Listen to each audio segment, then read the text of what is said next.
You're listening to Living Out Loud with my mom, Michelle Flamer. Yep, she's a flamer and proud of it. Get ready to learn about queers in your communities doing great things every week.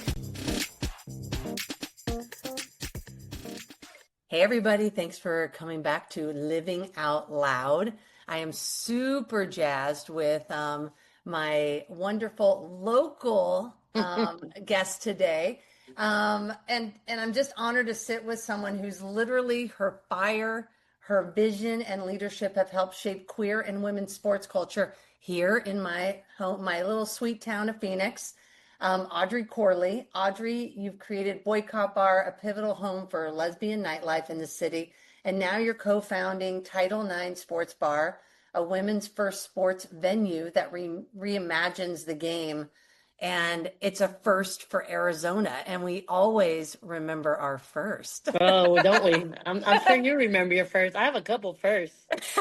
Thank you so much for being here. I mean, I not only come into the bar, right, into Boycott, and now I really love coming into Title IX. I bring friends in, and we just love having this like fresh space to hang out in, and also still build community, be supportive of you, and Kat, of course, and just grow and just enjoy like some safety, while having fun. Well, I think it's all about creating that environment, right, for our community. And thank you for having me on the show today. Super honored to be here too, as well. And I love doing these things like that. Anything that gets our word out for the community and our voice heard. I think it's important times for us to use our voice for positive right now. But also, I just wanted to throw in there too. We left Dahlia Tapas Tequila and Wine out. That's my restaurant, my other restaurant, my upscale restaurant over there. Oh, I totally left it out. It totally left my elevated dining concept out. You got to throw that in because the queers love that space too. Okay. Absolutely, and I'll come in. I have not even. You haven't tried it yet? No, I haven't tried it. All right. Well, I'll definitely come in. I got my friends, and you're about to have a new favorite restaurant in Phoenix. Oh, well, I can't wait because Fez went out, and I really enjoyed Fez for so long, and it's just That's sad. not a good run, solid run for the community. A solid run, absolutely. I never actually heard anything bad. I think Mark Coward and them did a great job with that, and I think, a lot of times when you sell something like that, and it's so tied to who you are and the community, it's hard to duplicate that for an owner coming in. So it is. It's. I mean, yeah, there's not a lot of times where you can really take over and make it your own. It's so hard because the community has already said, this is how we want it. So, well, and this is our space. And that's hard. I think people find that even in the bar game too, when you try and do it, Absolutely. So I usually ask my guests, especially because they're all queer. And so coming out is a part of that aspect. So before we go into like the crux of all of like what you're doing right now in the community, let's go back. Let's go way back, baby. I came out at 19, so I know, how old were you when you first when I first came out? I believe I was 21, and I was playing college basketball at Phoenix College, and I had this big crush on this girl that worked in the locker room. Her name was Lori, and I was getting all these feelings, but I really didn't come out until my first relationship after that. Was a woman named Simon, and I was kind of just like telling my mom. I was at the table, and people, I'm what my partner now likes to say, I'm a gay a mile away. So, I looked the part then, and as a basketball player, everyone probably thought that. I have that same, it's not a problem, but it's not like, a problem, but the same basically thing, right? we're Lesbian Visibility Day every day. Every day, we rep that, especially now more so than ever. But Exactly. I think back then, I was an athlete and I was in school, and I remember sitting at the table one time, and my mom just made dinner, and my girlfriend at the time was over, and she was like, and they kind of been throwing little hints, and finally I was just like, yeah, Mom, she's my girlfriend. That's cool. Whatever. And went about our day, and that was it. And I mean, it's kind of the story. It wasn't no big thing, I think, because people always kind of expected it from me, probably before I even knew it for myself. There's always that's how it was for me too. Pretty easy. No, that's fantastic. So let's go back to like the earliest spark of Boycott. What was what were you doing prior to to getting into Boycott and sort of starting to build this life for yourself?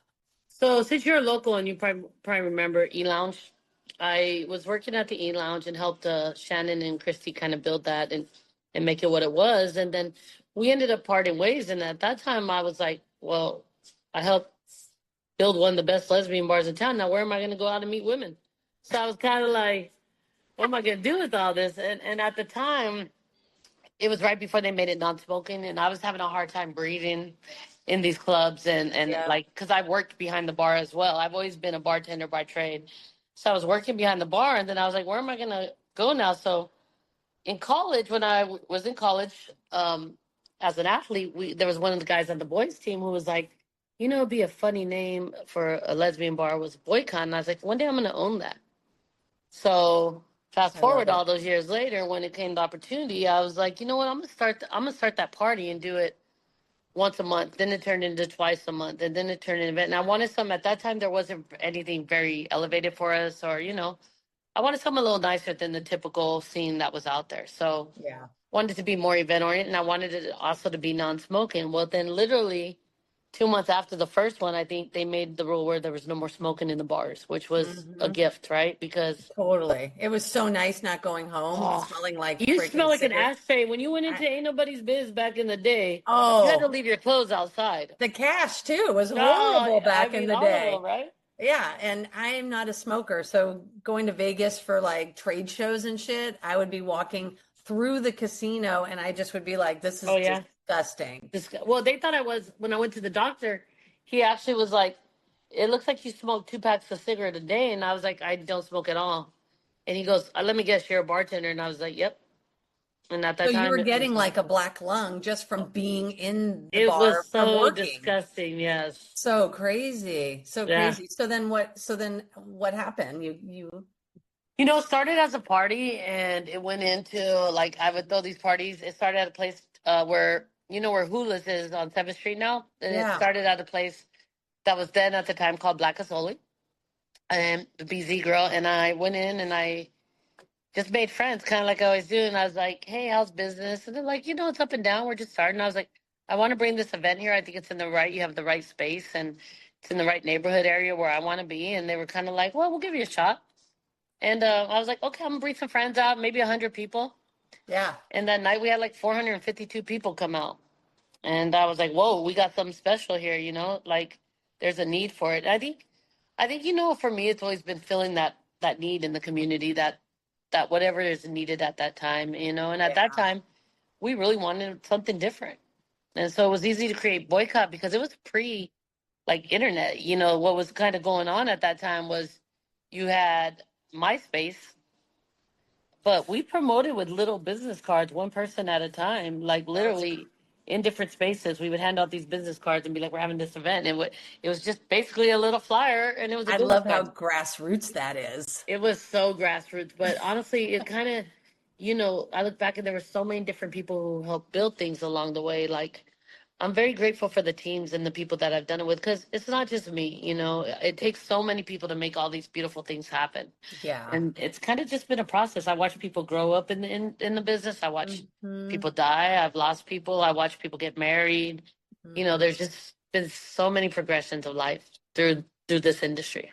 Do you feel like a responsibility now? I mean, because I it's did like it there's pre literally yeah, yes, you I have I did mean it you pre have lesbian to. bar project. I thought I was just, whatever. But after the lesbian bar project came out during COVID and all that, yeah, I almost feel like it's my responsibility to keep it open and keep it going. And people always ask me, why isn't there more? And I'm like, there's a lot of reasons. It's not easy.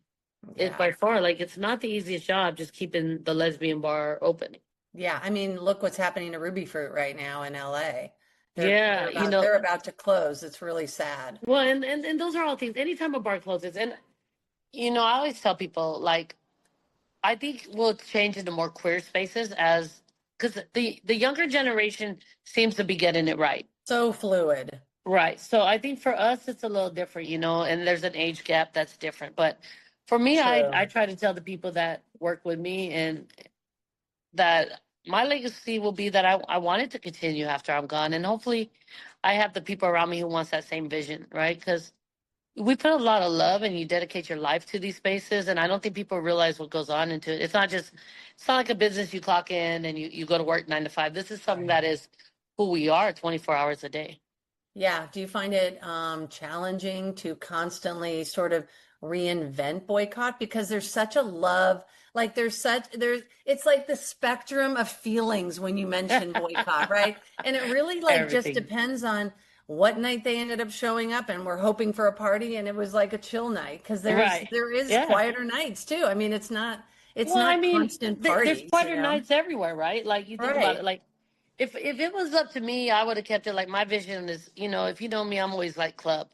I want something to be open 4 nights a week and be done and have my other three. But where Boycott is in the location, you can't do that because it's in Melrose.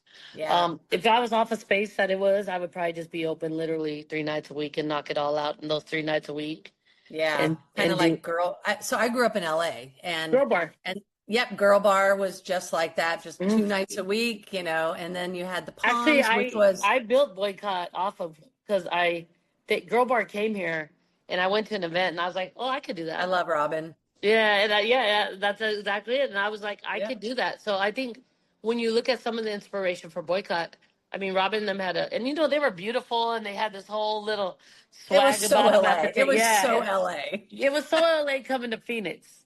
Yeah, it Yeah, was. you're And not wrong. and no, I know. And then, I mean, I grew up in the at the Palms, in LA in West Hollywood, Santa Hmm. Monica Boulevard. And when it closed, I was so sad. But Boycott still has that great edge to it in so many ways. And the other thing is, the fact is you do keep it open so often because it is a neighborhood bar. And that's Well, a that's what we difference. have a great neighborhood too. I think that's what people don't realize too, that Yeah. the Melrose community is a unique neighborhood. So Yeah. we've established ourselves just not as a lesbian bar, but as a safe space for our community. Yeah, I was We so show up. happy when Title IX was lit. It's literally like you can bar hop actually here in Phoenix again. It's kind of crazy. Like you can literally park once and be at 3 to 4 different Well, bars. that was the whole vision of why it was so important to get this location for me. Like Yeah, honestly, that it's played such a a big great, part. I know it's such a great location. There's tons of cool articles on Title IX, and I love the fact that it's like when you and Kat decided, Kat Moore, will say, because I want to make sure her name, is out there so people can learn about her. Decided to launch the bar. You weren't just opening up like another a sports bar. You were really honoring the history of women's athletics and off of Title IX, which was a really big deal. I'm also a longtime athlete. I was a collegiate athlete. I was all Western State Conference tennis. Hey, I I love that. know, and it's the softball girls who got me to the bar. So, um, so like Always damn tell. softball girls that party. I know. So was there like a big leap going from like the nightlife kind of bar to like Uh, the sports hospitality? Like, was there a well, learning curve for you? I think the learning curve is just the time schedule, right? Because I'm such an active person in my businesses Yeah, that for me, I'm a night owl by trade. I've been doing Boycott 21 years and I've been a bartender for 30 years, 30 something years. So yeah. it was one of the things that I'm not really a morning person and everybody knows this. And of course, when you own a sports bar, the weekends, there's 10 o'clock events. You're That's open here right. early. And I was like, I think that part of it I kind of forgot and didn't put into play. But, for me, it's always been something I wanted to do. And when it came about, like the opportunity just worked out with Kat and them because they had the space. But it was something that I was planning on doing for about 3 to 4 years. So, I was even looking at like the other thing is like in Atlanta, I really love their second Friday. And I mhm. thought, God, you would be the perfect person to like create like a second Friday here So where it's funny you one, say that because you know how we do our U-Haul party. I yes, Are you familiar with Denver does that big women's party and it's like the big yes. thing on the first Friday. They call it First Fridays, I believe. Yeah, they call it First Friday. Exactly. And for me, that's how I want to take our U-Haul party, and that's what I want to do, kind of create that vibe here. And that's crazy because literally it must be the universe telling me that that's what I need to do. You do need to do it. And I'm It's happy to volunteer anytime. well, good. You could. That's how we're gonna go because it's a big party and I need a little more space. Yep. But I want to do something like that with Boycott and kind of continue that and create that because that thing does like 2,000 people when they do it. It's huge. I've never been, but It's I've heard about it and kind of It's read about it. massive. I have so many friends who live there and they absolutely love it. And because it feels like a garden party in a sense, because you're Hmm. outside typically. We're lucky with our weather here, whereas a lot of other places aren't quite as fortunate. But So no, I'm super excited if you do that. And it's just awesome. And I know you have like, to leap into sort of how right now, why do you think the women's instead of like a women's true bar like Boycott, why do you think these like sports bars are popping up right now? And why do you think that they're actually so popular and it's great? Well, I mean, it's a movement if when you really think about it, it's a movement because it's not just about lesbian space, right? Like when you look at bars such as Boys Cut, those are more geared towards women and just that. This is geared towards women's sports. And not just women support that. There's men who support it, there's Yeah, kids who support it. It broadens your whole horizon to open up a market for everybody, I which is a agree. little different than boycott. Like when I tell people, oh, I own the lesbian bar, not everybody's coming. Yeah, It limits my demographics to about what, 10%, 8%, I think it is in the gay community. yeah, But when I tell everyone, I own the women's sports bar, you come watch women's sports, that was demographics for everybody, except yeah, assholes. If you're an asshole, you just can't come in. But like totally. that's just it opens up. Same with my elevated dining concept. Everybody comes there. But when you have a limited market, that's why there's not 10 or 15 lesbian bars. We wouldn't survive. That's right. Yeah, it becomes so nichey. When Hmm. I wear my boycott t-shirt, especially my big strap energy, the one Mm. I love everyone, I get the best. It's like the I gotta best trademark that. You conversation know that, starter. right? I gotta trademark that. I've been wanting to You sell those too. do. I It's know. it's so good. And so when I'm wearing it like anywhere, like I'll wear it like when I travel or whatever, and I'll just put it on. And I sometimes I forget that it's on there. And Ah, it's usually a guy who comes up to me, because of course he sees that I'm yeah. pretty, You and get we it. just have the best conversation about it. And so I'm just a fan. So it's awesome. The other side of like, from your coaching background to owning multiple venues, what lessons in leadership and mentorship or team building sort of carry through to, because like you said earlier, it's not just you, it takes a village. Oh, it does. So many So people. what's your leadership style, or what do you find that really helps you in leading from the front, and I I think that the biggest issue is if you know me, I'm not afraid to be who I am. I live yeah, my truth, and I encourage everybody to do that. And so I try to build the teams around people that I would want to be around, right? Like there's people that I put in these situations, but the hardest part for me and probably the most challenging is the coach in me wants to coach him through things when that's mm-hmm, not always what's best for your business. mm-hmm, The heart in me wants to say, no, I grow and we go with you. But sometimes in a business sense, I don't have that opportunity because some things really are that serious that I can't coach you through it. I just have to part ways. And I yeah. think that's been like the hardest thing for me because, I'm a big softie. I know everybody doesn't think that, but really, if you know me, you know that I am. Yeah.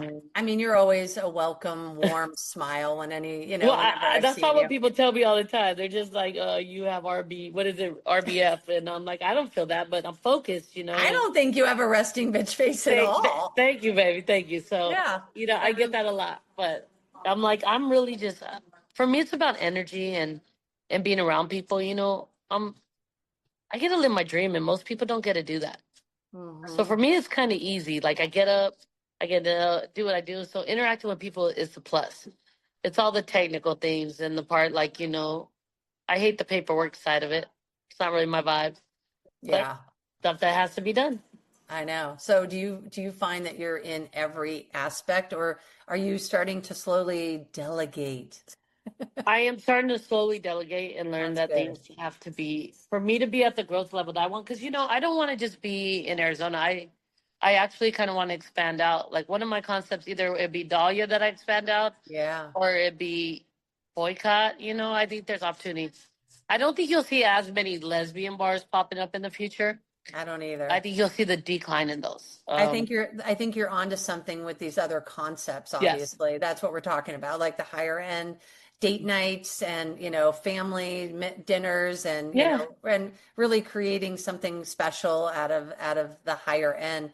And then you have the sports bar, which would you put one of these down in Tucson? Do you think it would do okay? That is on my list. Yeah. It is on my list. Maybe, I would love to do They're something dead. like that. They need it desperate. I even think their gay pride got canceled this year. Yeah, they had a rough time. I don't know what's going on down there. I definitely think I'd have to do some research into demographics and things. And, you know, right now, time-wise, I can't do anything but figure out what I have on my plate right now for the Of next course. year. Yeah. So you're talking like a 3 to 5 year plan, I'm looking at talking, another well, if you know location. me, I would like to say 3 to 5 years. So that means a year and two. It's very lesbian times. Okay. Like dating, right? We'll say It's very three to take U-Haul. pressure off, right? We'll say Yeah. 3 years for the pressure to be off. And then of course it'll be like, Audrey announces, here's the next Here's the next location. something going that crane created, right? You I never love know. it. You So never know what'll putting pop up. so kind of leading into that, putting yourself in that future for a moment, what is your hope for the next generation of queer-owned spaces and women-led businesses in Phoenix? And I know we were speaking a little bit about your legacy before, but maybe expand on that as well.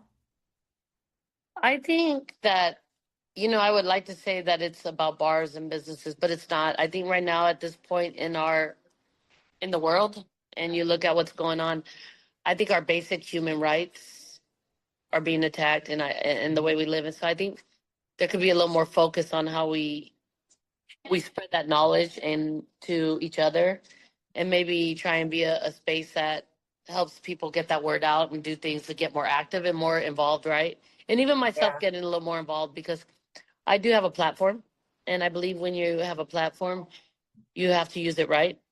Yeah. You know, and for us right now, you know, I don't know about you, but I'm tired of this shit. Tired of the Well, immigration, and I'm tired about the things that are going on in our community and just the way we are mistreated as far as for just loving somebody. It's oh, crazy. I know it is fucking crazy. I do think there is a beautiful space for you though to create an educational platform or bringing people in to speak and say, "Hey, we're going to talk about what it means to vote next year." Like Mhm. even take it to the basics where really knowledge is power, and there are a lot of people where they unless you're really, really into politics, it's hard to understand what all the nuances mean. And a lot of people sometimes get nervous about saying, I don't really know what that means, you Well, know? no, even myself, you know, that's not. I mean, I have a degree and things like that. I went to college, but it was never my focus. I'm a sports girl, you know. I'm over Yeah. here wanting to coach basketball and things like that, and it was kind of like, oh, you don't worry about things, but not all those things we have to worry about. They affect everyday life for us now, so it's a little different. My partner, she's very involved in all the world things going on, and you know, she's very educated, and I have a couple good friends who are very involved, and one of That's them, awesome. Lauren, who's always kind of talking about your rights. And you know, I think people just don't see the urgency, right? I Yeah. think people just think that it's going to be okay and it's all going to work out until you wake up one day and we have this crazy lunatic as our president, and you're like, wait, what? Now we're hearing all these things happen. I think so many people were on that mindset, right? Yeah, But I think so. that's not the case now. We have to be more No. involved. We have to get more educated. We have to organize, and we have to realize that when you organize, then you got to stand for something.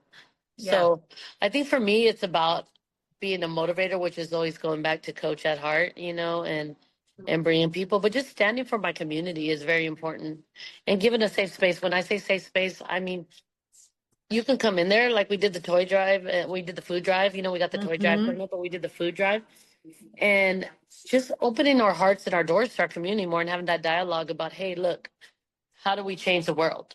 Yeah, Yep. I always say when I wake up, everyone's like, "What are you gonna do today?" I'm like, "Oh, I'm gonna go change the world one drink at a time," you know. But Exactly. it's really one person and one interaction at the time.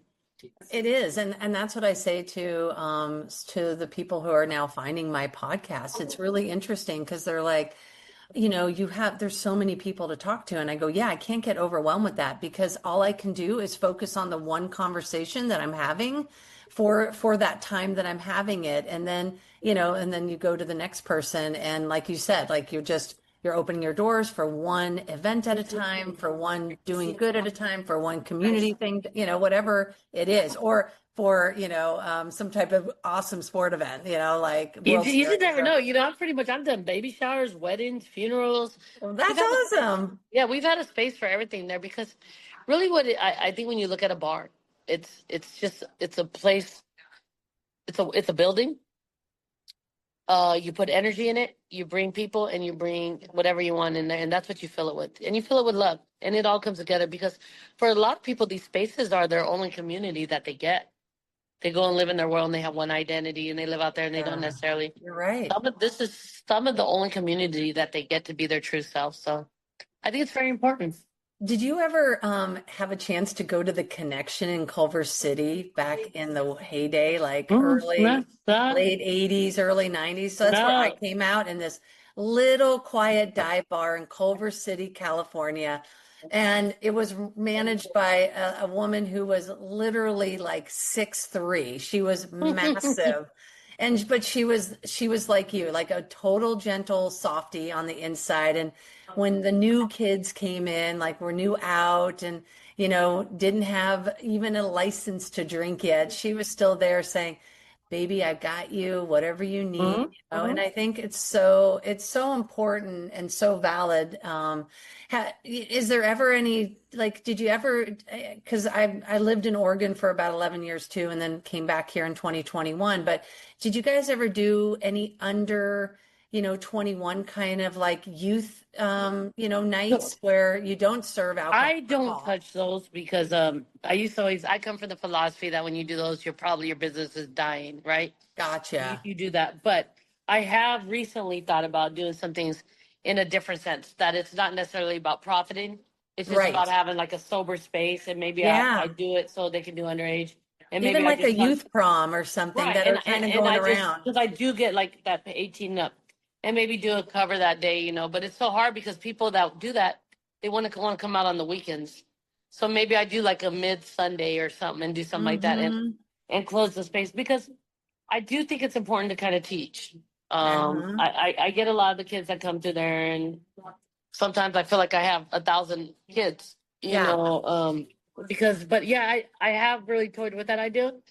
I just have been in play because I've been so busy with the sports bar and the restaurant that I really can focus and say, let's create this. But it is something we go into our meeting for the next year to start our programming for next year. I love it. Next week, and it's something I am toying with. I love that. So you guys actually sit down and plan out pretty much, is it 6 months out, or is we it do like 6 months? I have an overall year, but we knock out 6 months, and then we even narrow it fine down to like our 3 months and our 2 months. Because you don't really know what else you're going to get in the year. Like people reach out, they want to do events. But yeah, I started doing a little more because I think with a little more foresight, we can be a little more organized. You mean if you're prepared, then you will succeed, right? You'll the coach in me will tell you the 5 P's: proper preparation prevents poor performance. So I love it. Other than drinking out of a water hose, it's good to be prepared. Yeah, we grew up in that same time. So I mean, I come from tough coaches. The people that I coached under and coached with we were from that day and age. It's a different time and age in the world right now.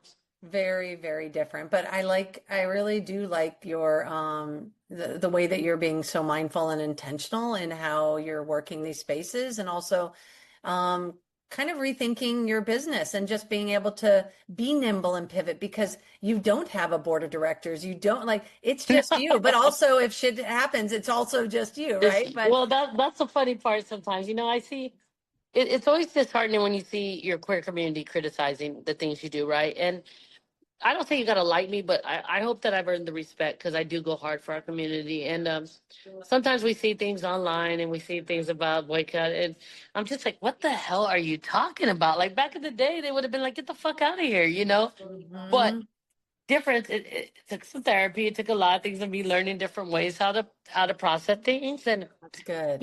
I'm not a perfect human, nor is Boycott a perfect space. Yeah, we are a space that comes from love, and so we do the best we can, and that's pretty much what my team does. So I don't know, I think it's hard. Like it's definitely, you're right. There's a lot of pressure. Hey, any of the hater or naysayers who might hear this, like, go walk a little mile in her freaking shoes tomorrow, and you'll be speaking a different story the next day. Well, it was funny because I have a very nice vehicle. I bought this last year, right? And I remember someone came up to me and was like, oh, they were mad that was my vehicle. And I was like, am I not supposed to have nice things? Like, right. I was like, I bought this after 20. It was for my 20-year anniversary gift to myself, of 20 years of Boycott. Oh, yeah. And I think they just see the now, and they don't know that there was nights there was nobody. And there's still nights sometimes that, every night is not a win. I don't think they understand the stress that goes into it, or the things that we have to do to sometimes keep the doors open. I know. You know, and And that's, everybody wants to tell you, they want to criticize until you're gone. It's like when you die. Everybody can hate you, but then when you die, you're this greatest person. No, I'm going to be who I am in life and in death. yeah. So I don't believe in, doing all that. I believe in living true and being the best person I can be right now. Which kind of leads me into like, yeah, what does living out loud mean for you, right? It's kind of what you just said in that essence. I'm never afraid to be who I am. Yeah. When I walk into a room, you know who I am. Hmm. And you know that if I love someone, they're right there by my side and they're with me. And I'll be the same person with my family. I'll be the same person with my friends. I pretty much have a dress code. I wear a boycott shirt and jeans everywhere, and people probably think I don't have clothes, but this is intentional. I brand myself so because it's not just a business. And for a lot of people, a lot of things are, but it's not. It's bigger than just a business. Boycott is a brand. It is something that stands for something, and the people who work there believe in that just as much as I do. So Heck yeah. it's a way of life for me.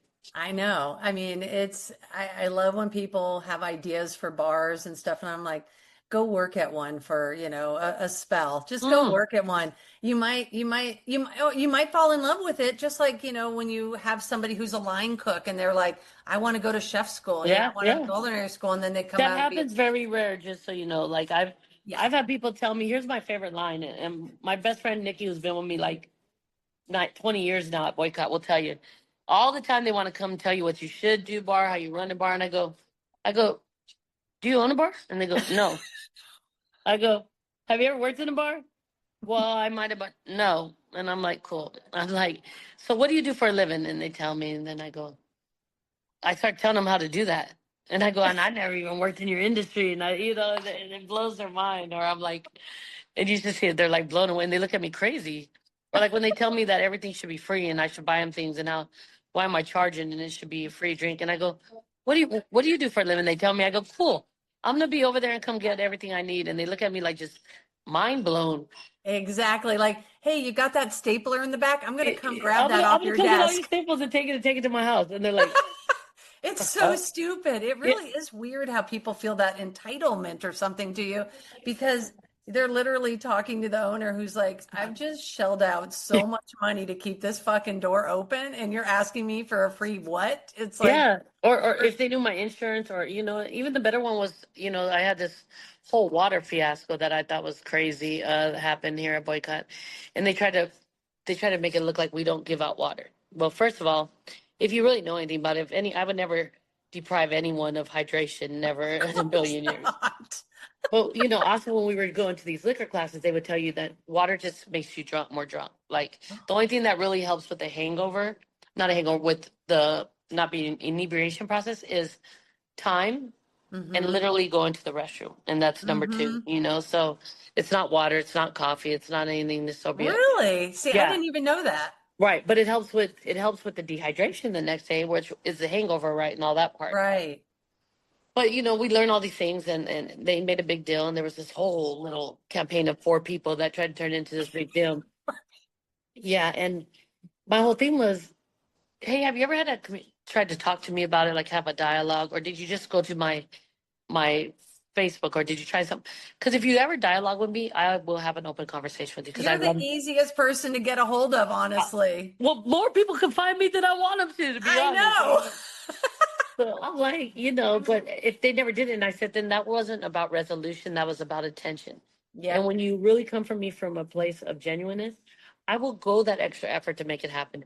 But when you try and strong arm me into doing what you want, you're never going to get that from Audrey. I Yeah. will do And that. honestly, that's super healthy. I mean, so the therapy is working. It's like, Yeah, I've had to learn you can't fight fire with fire. oh my God, I love it. Speaking of fire, that's perfect. We have our rapid fire Well, round. let's go. Are you ready, baby? Because you love this shit. I love it. This is what I live for. Come on the moment. You ready? So, Give it to me. okay, now this is based on you, not based on being a bar owner. Okay, so this is just Audrey's rapid fire. So, coffee or cocktails? Cocktails. I hate Okay. coffee. Your favorite karaoke song? Keeper of the Stars. Which one? Keeper of the Stars. Who sings it? I believe it's Tracy Bird, I believe. Oh, okay. I'm gonna have to Very check it out. intense. Okay, I like that. Yeah, we know your intensity and passion for things. Your dream guest to walk into Boycott or Title IX? Pat Summit. Ooh, how do we manifest that? Yeah, I know. So if someone walked into Title IX, oh, God, that's a good one, you know. I don't Gotta really, manifest. you know what's hard is I'm not really a big fan girl of anything but Boycott. So it's kind of hard. Like, I feel like Boycott's a pretty big celebrity, but I don't know. There's really no one, to be honest. Oh, Okay, Billie Jean King here. that's a good one. So That I is a would say good one. Billie Jean King here. Okay, I like it. A word that describes your energy right now. Right now, Yeah. tired. Oh, okay. Well, that goes with That's being an owner today. of three places. So, But excited too. So oh, of course, something people would be surprised to learn about you. that I love poetry. Really? Yeah. Wait, does Boycott ever host? I haven't seen like deaf poetry. Dude, we No. got to bring that. I'll help. Yeah, I love poetry. Like an open mic night. I do love open mics. I'm pretty big. There's I some do. talented Yeah. people out there I too. used to write quite a bit of poetry, but yeah, that's probably something they'd be I surprised. I'm totally surprised. I love that though. Best advice you've ever received. Uh, I've received some good advice. Hmm. I don't know, just pretty much follow your dreams has always been my best advice that people given me. I love that. And then your personal anthem right now. My personal anthem. Just get it done. I love that. Get Hey, it done. Audrey, you're gonna keep getting it done. I'm gonna keep coming in and spending money. Yeah, I And love that.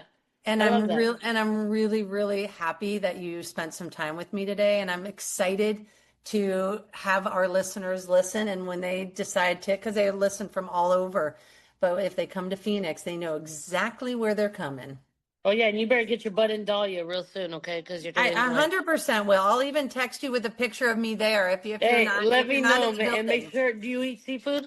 Love seafood. Try our crudo, and then our lamb chops are fabulous as well. Ooh, I love a good lamb chop. You I get think it. you put a little cumin and a little salt, pepper on Hey, we there. got all the good stuff. Wait till you try it. But I'm gonna tell you this: keep doing what you're doing for the community. Keep being a voice, because the more voices we have, the stronger we are. So That's thank you for that. exactly what I'm trying to do. What you're doing on 7th and what I'm trying to do here in our little corner is just living out loud and sharing and amplifying queer voices across the country. So and Canada and whoever else wants to talk because Tell all the people out it's there, just let's go. important right now. We just really need good, happy spaces to share everyday queer heroes, and you're one of them for Thank us. you. That means a lot. We got that queer joy going right now. Is that what that is? Hell yeah, it's always queer joy. I got tingles right now. Well, thank you so much. Keep fighting the fight, okay? I appreciate it, Audrey.